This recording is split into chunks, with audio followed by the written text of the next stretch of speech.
দর্শক, এই মুহূর্তে আমরা একটু গুলশানে যেতে চাই। আমার সহকর্মী রাব্বি সিদ্দিকী রয়েছেন। রাব্বি, আপনার কাছে যে প্রশ্নটি, সকাল 10টায় তো শপথ, তারেক রহমান কখন নাগাদ বের হতে পারেন? যেহেতু এখনো হাতে সময় আছে প্রায় 1.5 ঘন্টা, তারেক রহমান বিএনপির চেয়ারম্যান তিনি কিন্তু এখনো তার বাসায় আছেন। জুস রাখতে আমার পছন্দ স্টাইলিশ ও ফুড গ্রেড আরএফএল চক। জুস রাখার জোশ চক।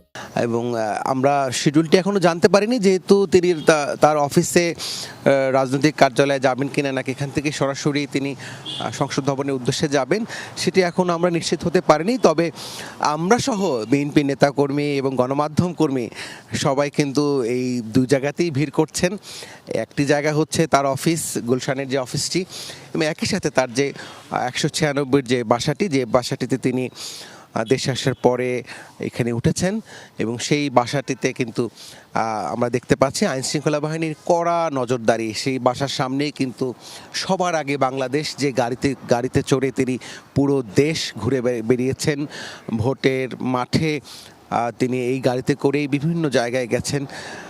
সেই গাড়িটিও কিন্তু অপেক্ষা করছে। মূলত তিনি তার ব্যক্তিগত যে পরিবহন, সেই পরিবহনে করেই কিন্তু আজকে শপথ নেবার উদ্দেশ্যে সংসদ ভবনের যে দক্ষিণ প্লাজা সেখানে উপস্থিত হবেন। প্রথমত আজকের যে আনুষ্ঠানিকতা, এর মধ্যেই আমার সহকর্মী আলমগীর স্বপন বিস্তারিত বলেছেন। তারপরে বলে রাখি, বিএনপি চেয়ারম্যান তারেক রহমান প্রথমত তিনি দলের প্রধান, এবং সেই সাথে তিনিই কিন্তু এই যে নতুন যে সংসদ হচ্ছে সেই সংসদ নেতা হবেন, সেই সাথে বাংলাদেশের প্রধানমন্ত্রী।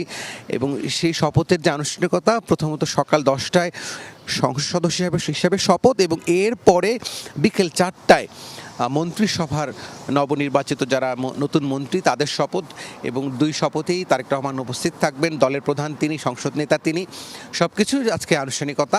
সেই আনুষ্ঠানিকতার সেই মাহেন্দ্র সময়ের জন্য অপেক্ষা এখন। ঠিক এখন বাজে 8:36। 10টায় যেহেতু শপথ, 9টার পরে তিনি বের হবেন বলে আমরা জানতে পেরেছি। তখন আমরা আবার আপনার সঙ্গে যোগ দেব। রাব্বি, অনেক ধন্যবাদ আপনাকে।